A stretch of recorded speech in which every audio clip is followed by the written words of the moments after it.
జై శ్రీమన్నారాయణ. ఈరోజు సాంఖ్యయోగం నుంచి 18వ శ్లోకాన్ని తెలుసుకున్నాం. ఈ 18 శ్లోకంలో శ్రీకృష్ణ భగవాన్ ఏం చెప్పాడో ఒక్కసారి దీన్ని చదువుకున్నాం.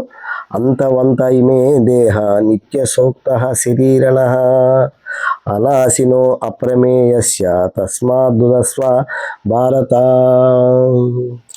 ఈ శరీరాలన్నీ కూడా నశించునయే, కానీ జీవాత్మ నాశరహితము, అంటే ఆత్మ నాశనం కాదు.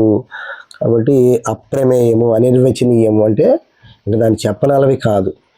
నిత్యము అని చెప్తాడు. చెప్తూ ఓ భరతవంశీ అర్జున యుద్ధము చేయము అని తెలియజేస్తున్నాడు. చూడండి, మళ్ళీ ఇంతకుముందు శ్లోకాలు ఇదే చెప్తున్నాం, ఇప్పుడు శ్లోకం కూడా ఇదే చెప్తున్నాం. అంటే ఏంది, ఆయన ఇంకా మనసుని పటిష్టపరుస్తున్నాడు. అంటే యుద్ధమే శరణ్యము. ఒక్కోసారి మనకి కొన్ని విషయాలు మనం ఆలోచిస్తాం, యుద్ధం చేయొచ్చా లేదా అని ఆలోచించే లోపల ఏమవుతాడు, శత్రువు మన మీదకి దూసుకొస్తాడు.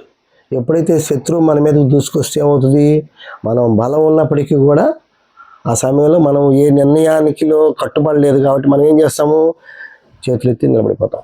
కాబట్టి ఇక్కడ ఈ విషయంలో, ఈ సందర్భంలో కృష్ణ భగవానుడు బలంగా నిర్దేశించి చెప్తున్నాడు అర్జునుడికి, నీవు యుద్ధం చెయ్యి అని నిర్దేశిస్తూ మళ్ళీ ఈ శ్లోకాన్ని తెలియజేస్తాడు. ఎందుకంటే ఈరోజు భగవద్గీత అనేది ప్రతి ఒక్కరి జీవితంలో ఒక పాఠం.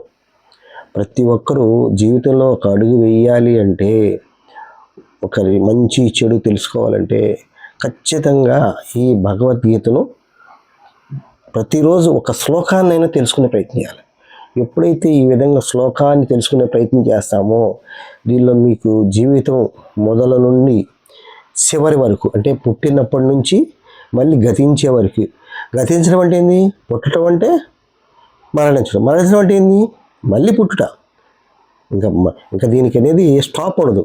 కాబట్టి ఈ చక్రంలో ఏది, ఎప్పుడైతే మనం మనిషి జన్మ తీసుకున్నప్పటి నుంచి మళ్ళీ జన్మ చాలించే వరకు, ఎప్పుడైతే మనం పుట్టుకు తీసుకున్నాం, శరీరాన్ని ధరించాం, మళ్ళీ శరీరం వదిలే వరకు కూడా మనం నిత్యకృత్యంగా ఏమి చేయాలి, మనం ఎలా బతకాలి, సమాజంలో ఎలా నడుచుకోవాలి, సమాజానికి ఏం మేలు చేయాలి, అసలు మనం ఎందుకు వచ్చాం భూమి మీదకి, మనం ఏ కారణం చొప్పున వచ్చాం, మనకి ఒక కర్తవ్యం ఏంది, మనం దేనికి నిర్దేశించబడ్డాం, ఇలా ప్రతి ఒక్క విషయం కూడా ఎప్పుడైతే నువ్వు భగవద్గీత చదవటం మొదలు పెడతావో, దీనిలో ప్రతి ఒక్క విషయం మీకు కూలంకుషంగా అర్థమవుతుంది అనమాట.